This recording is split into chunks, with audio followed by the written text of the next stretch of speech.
but we have to do a decompression ng mas maayos. This time, kailangan natin i-bounce. Okay, up. Yukon. Yan.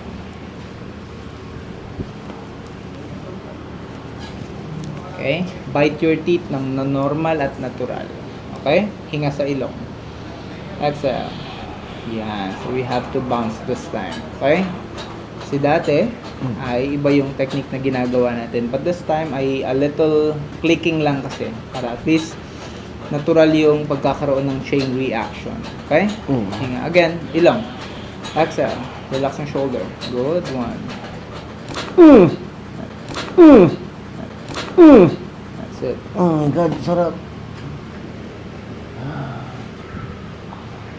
Hinga. Sarap.